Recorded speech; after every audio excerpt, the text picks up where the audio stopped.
Social welfare policy in the 19th century, 1789 to 1902. From 1789 to 1902, America had three extreme developments that posed challenges to the social system of the United States: the settlement of the frontier, the Civil War, and the development of the industrial system. During this time, Americans focused mainly on the issues of poverty, mental illness, crime, illiteracy, and alcoholism, and developed vast amounts of policies concerning people of color. Many of the first social issues of the era stemmed from the large-scale immigration of Irish Catholics to the country. These immigrants faced oppressive working conditions as well as discrimination from American Protestants who believed the Catholics were going to take over the country. Widespread economic issues led to the creation of institutions such as almshouses that were meant to care for the poor.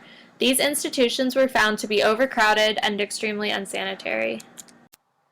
The prevalence of religion in the United States caused social issues to be seen in moral terms. Alcoholism, crime, insanity, gambling, prostitution, and vagrancy were believed to be caused by moral defects in the individual or in society. There was little to no understanding of mental illness. Dorothea Dix attempted to gain federal funding for mental institutions, but only achieved success in the governments of individual states. Three kinds of social policies were developed by Americans in the early and mid-19th century. 1. Moral treatment to prevent sinful lifestyles. 2. Attempts to increase political, economic, and social opportunities through things like voting rights and public education.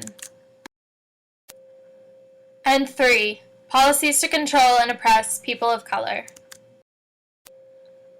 The temperance movement in the early 19th century attempted to prohibit alcohol, which was seen as immoral. This actually was not achieved until the early 20th century and was quickly overturned. Paupers were also seen as immoral. It was widely believed that they brought their poverty on themselves by immoral behavior, and therefore many Americans believed that people could be deterred from pauperism, which was not the truth. These people needed help that they would not receive. Prisons were reformed to instruct prisoners on proper behavior, and new institutions were built to remove children from prisons and poorhouses. Women began to rebel against the cult of domesticity during this period.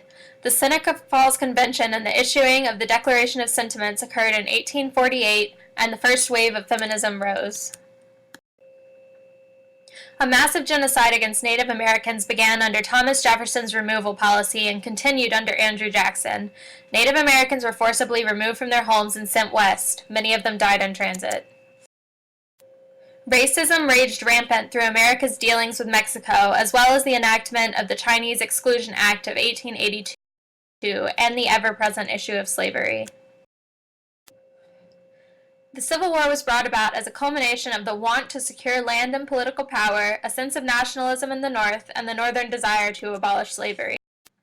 In the aftermath of the Civil War, the Freedmen's Bureau was created in an attempt to help African Americans obtain their freedom and gain land and fair working agreements, but the Bureau was corrupted by racist staffers. The 13th, 14th, and 15th Amendments were also passed, formally abolishing slavery, providing equal protection to all citizens, and establishing universal suffrage for all adult males. This did not prevent Southern states from creating Jim Crow laws to prevent African American males from voting or the KKK from forming to intimidate African Americans. Social reforms continued to be impeded by the belief that those in need of help had committed some moral wrong. Americans during the Gilded Age, after the Civil War, ignored suffering and focused on the successes of the privileged. To some extent, the moral judgments passed on those who are dealing with social problems still exist. Homeless people, people with mental illnesses, people who have been convicted of crimes, and people with substance abuse issues are often still judged by other members of society. We, as an American public, need to come to recognize that these problems are not brought on by any moral fault, but by a society that does not offer enough help. Created using Powtoon.